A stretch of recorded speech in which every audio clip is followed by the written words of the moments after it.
Welcome back to Wargroove, where it's time to try and stop the end of the world, or something. Sigrid has opened up a secret door in the mysterious Death Mountain that's the size of a continent unto itself. But she hasn't gone that far inside, she was just inside the door as we arrive, so can come out to give us a quick speech about how she's going to unleash ultimate power and take over the world and blah blah blah, foolish mortals. And the summation of this conversation is we decide to fight with Sigrid. I guess it turns out we're actually all still outside the mountain, because we're going to fight in the area around it. Sigrid's army's here, so let's take her down before she goes in again and unleashes an ancient evil or what have you. On this map there are 3 routes towards the enemy base, and interestingly you can deploy ships. And since there's lots of water around all 3 routes, I was pretty tempted by this idea, in particular the middle one, because dominating the water around that narrow stretch of land will allow us to take control of the left 2/3 of the map if we can win the water. So after a couple of turns and we've all advanced up to look at each other, I'm going to start putting ships out to see if they can support us as we push through the very centre. The enemy have a couple of vampires, which was annoying me right now, because we're a little bit lacking for anti-air. But again, with the water, if we put some harpoon ships out, we can create huge exclusion zones where the enemy won't be able to fly because of the harpoon ship's massive range. For now, just going to fall back in this turn and allow the enemy to walk towards me so we don't take too much damage. The other thing that's going on is I've taken a few units away from our centre push to go along the bottom of the map. Initially this was just to capture villages, but having these guys down here will prove to be more and more useful as the fight goes on. Now for the first use of our warships. Just like that, we can advance and take out, or almost take out, those alchemists who are the only thing who could potentially threaten my little southern excursion there, so that's very nice. We're also advancing with just 2 units along the top. Going to capture villages, but then after that not going to contest or try to push towards the top right of the map at all. Need to focus our resources a little bit on our centre fight where Mercia is, so she doesn't die. Speaking of that, she's taking a whole load of damage right now, but not enough to really threaten her. I lost my flyer there because I wasn't paying attention. I didn't even notice that enemy harpoon ship that I was sitting in range of. In my defense, the enemy are blue and the sea is blue, so I guess playing as the blue faction on a map with a lot of water does give you a tiny bit of an advantage. Might be useful in multiplayer where idiots like me might not notice you deploying units. Anyway, I put my own harpoon ship out and take out the vampires that were damaging my warship.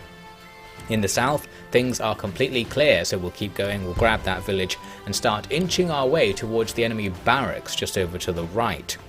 In the centre, I'm going to sacrifice this sword unit. I run forwards to damage the ballista. Not that the ballista really matters, it's more that this sword unit now blocks all of the enemy's access to the left side of where those 2 villages are. Basically, the enemy will have to waste a tiny bit of time killing those guys rather than advancing, and that might be useful for us. I'm going to move my ship into the coast, damage an enemy village, but the real purpose here was to get it near to Mercia, because she can use her healing aura to get all of her health back, and we might as well heal the ship. We can also at the same time heal our merfolk to the north who just got damaged fighting with enemy merfolk. And there we go, a nice cheeky heal. I'm beginning to appreciate just how overpowered healing aura is. Its area of effect is so large and it can reverse so much damage at once that really spamming it is just the way to go in any Mercia stage. My plan to block the enemy in the centre wasn't all that good as it turns out, because after 1 volley of arrows, the soldiers died. I expected them to last a little bit longer, but yes, 1 crit from archers does kill regular soldiers, and the enemy go through and kill my archers as well, so that was a particularly bad play in the end. To begin our turn, we're going to start making our potentially good play of starting a strategy to win the battle. I'm going to send a dragon along the bottom of the map towards the currently undefended enemy base, and our little attack group in the south will be able to act as suitable distractions and general support for that push. My harpoon ship's going to have to be put to use taking out the tortoise that is on the way. Those tortoises can go under bridges, so it will be able to get into the central pool and take out our warship support, unless we take it out first. I wanted to put my harpoon ship on the rocks that it's next to, because you get critical damage if you're on them, but I think it takes all of your movement points to get onto them, so you have to be adjacent to them already. Not going to happen this turn, but yes, we mostly take out that tortoise. Now there's an enemy dragon on the field, and that's going to be a big concern right now because it might go over and get critical damage on Mercia.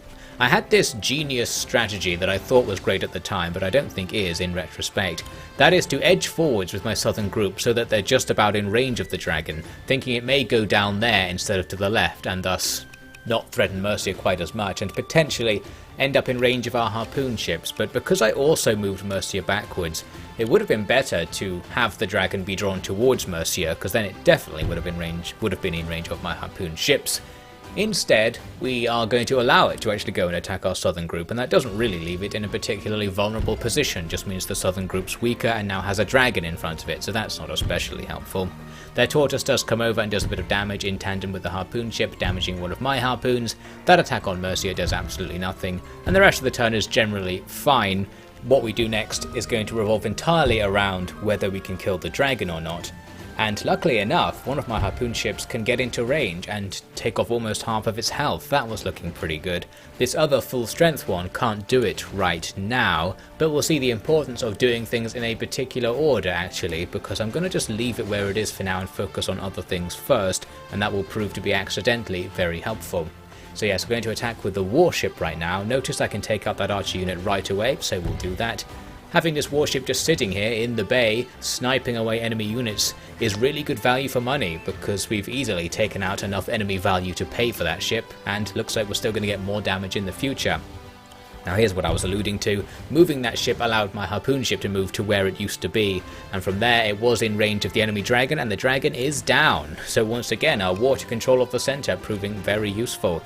Now we can continue advancing along the bottom. You might note the route to the enemy stronghold is pretty clear. We could go for it, but I wasn't even thinking about that at this point. I was still trying to focus on the economy and the long-term things, just wanted to take down these undefended villages, so going to waste some time doing that. At the start of the next turn, I'm going to begin sending one harpoon ship to go and support them from the south on the way, taking out the half-dead tortoise from earlier. Our other harpoon ship takes a nice long-range shot across the map, damaging the other tortoise that's sneaking along in the north. In the middle, the enemy have deployed a trebuchet. That's going to zone me out of any advanced positions right now, but that doesn't mean I'm not going to advance anyway. The alchemists and Mercia move into positions that are not in range of the treb, then the knights do move into range of the treb because I wasn't paying attention. So while I planned to stay out of range, I just didn't, and I didn't notice at all. I almost shot at the treb using my ships, which would have made this less of a problem, but ultimately I didn't go for that. I wanted to stay away from the shore because the ground units can attack your ships if they're too near to the edge. So instead I just spread some damage among the things that are grouped up at the front here. So now all the units near Mercia are damaged. She's less likely to take any significant damage herself in the enemy turn. Am I right about that? Well, time to see. The damage starts raining in. She loses half of her remaining health pretty much right away, and the treb does get itself a nice critical on our knights, killing them right away. That sucks, and it opens up the path for more units to attack Mercia. She gets hit by alchemists and pikes, down to 1 or 10% really health. I thought the enemy harpoon ship might fire at her, but it didn't, and she's still alive just about, but is now completely surrounded and actually can't move at all until we start to clear some space right here. But again, having dominance of the water just to the south means that support is on the way. The enemy really annoyingly have put a witch unit out, and that's going to massively impact my ability to send a dragon right for their stronghold. We're going to set up ready to do it next turn and hope we can get the witch to come close enough to our harpoon ships to bring it down. Meanwhile, let's save Mercia.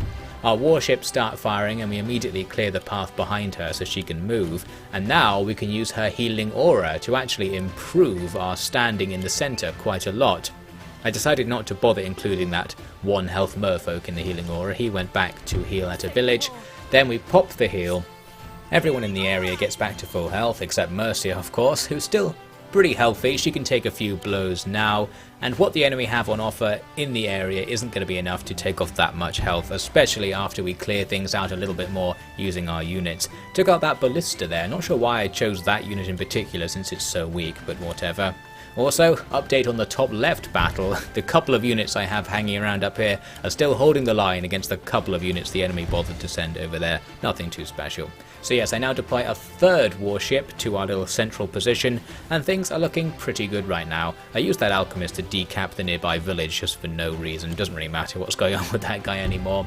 Now I make a night attack against the enemy barracks right there, taking it down to low health, starting to set up to actually capture it, since that's what my little squad there is doing. Still not running past it to go after the enemy's stronghold, which does remain a legitimate option. The enemy can only really attack us this turn with a load of damaged units, although those vampires do make a nuisance of themselves, taking out some of my pikes in the attacking group, which weakens them quite significantly. Other units are mostly focusing on going towards Mercia, so that southern group isn't going to be hounded right now. The really annoying news is that the enemy witch unit has moved to a position where we can't attack it with our harpoon ship, but it can easily attack my dragon. So now we have to wait another turn before we can push in with the dragon. In fact, this turn we need to go backwards to get out of its range. Although I don't do that very well. I pick a spot that looks like it's out of enemy range, but that range is taking into consideration where the unit you have selected currently is as well. So basically, while I moved the dragon out, quote-unquote, of range, it's still in range because it moving gave the enemy more movement options. So I have to put an alchemist in front of it to block the enemy's access to the dragon. That's pretty bad, since I could have used that alchemist to easily take out the vampires who were floating just there. Now back to this barracks situation.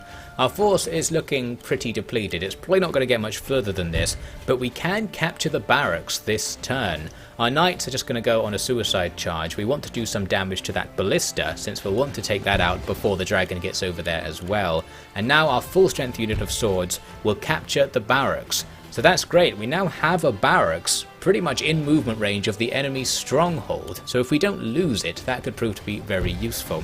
I move a harpoon ship over to deal with that vampire, by the way, so it didn't turn out to be much of an issue that I had to waste my alchemist's turn. Meanwhile in the centre, we're clearing things up. The enemy don't have the presence they once had here anymore, and with all of our warships, we can just get kill after kill. They are totally paying for themselves. Mercia is now unlikely to die unless Sigrid or something pushes over, but the AI won't do that because it's too cautious. It's less now about losing the stage and more about, will the enemy ruin my plan with their turn? And really they don't. They use their cav near the barracks we captured to attack a village. If they had attacked with the cav, they could potentially have used their dogs as well to decap that barracks. But they don't, so we're going to be keeping that barracks through to the next turn, which is going to be very sneaky indeed. As for their witch, it moved to an annoying position where we can't hit it with our full strength harpoon ship. We can hit it with the weaker one, but that will only do some 60% damage, and our dragon will still be at risk if we advance this turn. But all is not lost, we can do something about that. First, let's go to this barracks and slap down a golem right now. So now this golem's in amongst the enemy base. That's going to be really useful, even if it's just as a distraction. Now we're going to spend most of our remaining cash on a heal with this alchemist to make our weakened harpoon ship a bit less weakened. That takes our damage up to something like 80% against the witch. With that, I thought let's just go for it, because while we will take an attack from the witch as the dragon advances, it's not going to be that powerful. I need to stay towards the bottom of the screen because that ballista is still active over there, so I need to try and take that out next turn, perhaps with the golem if we can. In the enemy turn, they don't really achieve anything of note. They kill what's left of my attacking group around the barracks, the 2 units of swords, but that's not too bad. And their witch does go for our dragon, but the damage isn't all that bad. We're still good to make a decent attack against the stronghold after that. Plus, that witch is now right in front of our harpoon ship, the one that was hunting it all along, so we finally can grab that kill, not that it matters that much anymore. So the dragon will start moving, but before we can attack, as I said, we need to clear out that ballista, and our golem achieves that right away. Sigrid notes that she's aware we're probably going for her base, but not aware enough, because I can slap down another golem. We've still got this barracks, and both of those golems are in range of the enemy's stronghold, so we are setting up for a pretty big attack right now. Our dragon moves into range of the stronghold as well, and then the enemy really just have this one turn to do something about it. They do start going after the barracks and after our golems, but they don't have the units available right now.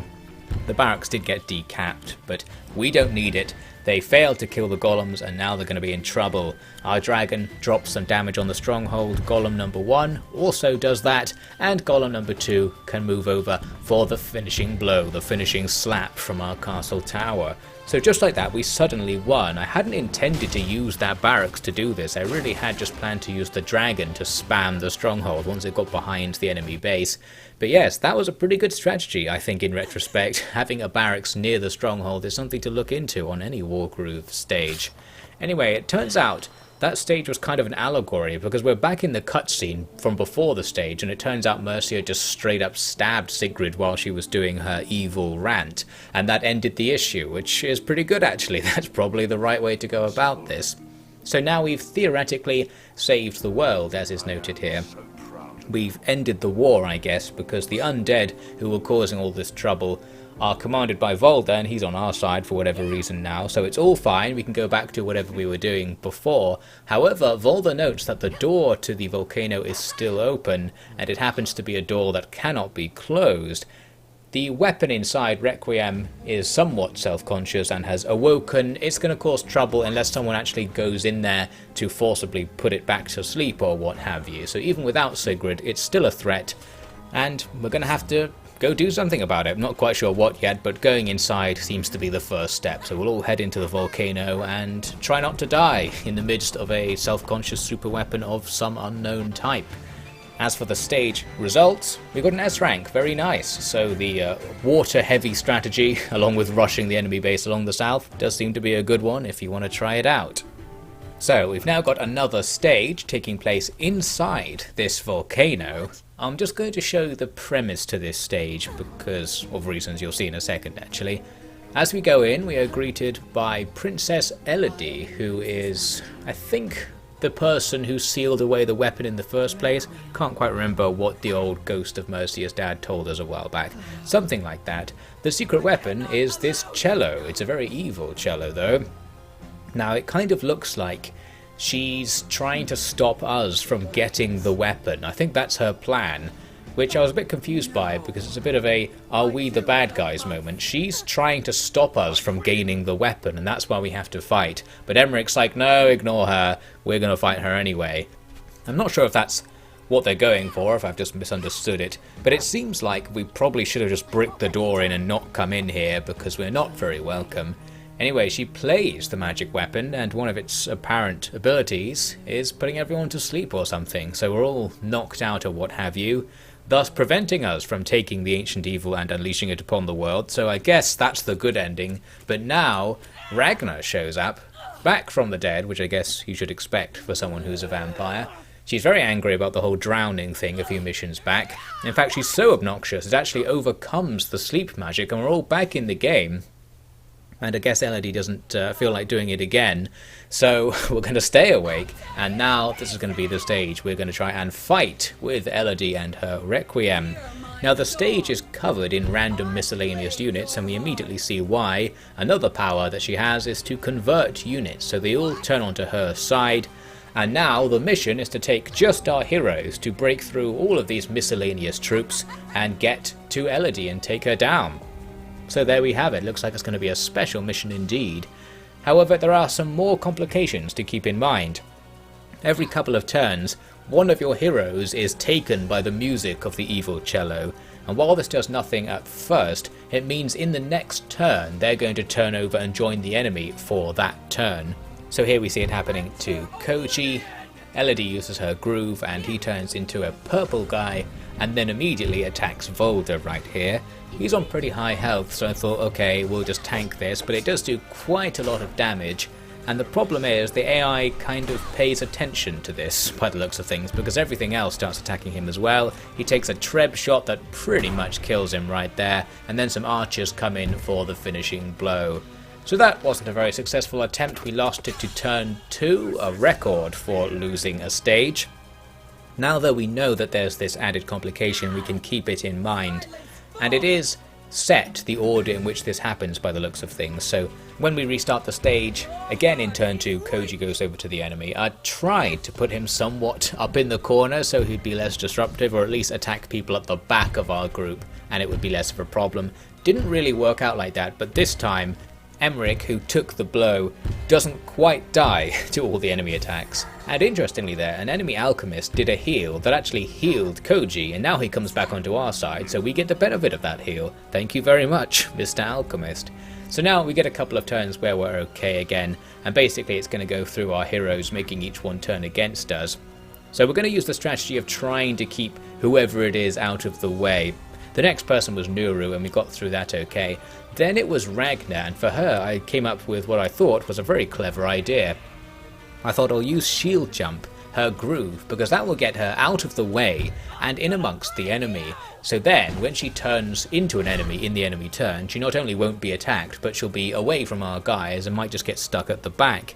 I thought we'd be safe with that strategy. However, the conversion ability, this Nocturne of Woe, also charges up the hero's groove, and that means Ragnar can shield jump back to where she was before, bringing Emmerich down to the verge of death, and then this basically dead dog unit charges in and just about finishes him off. And there we have it, we've lost the stage again, got a little bit further, but still really not out of the starting area and nowhere near actually completing this stage, haven't even got to the hard enemies yet. So with that I pretty much rage quit, but I'll give it a few more goes and see if we can get a complete playthrough of the level to include by the next part.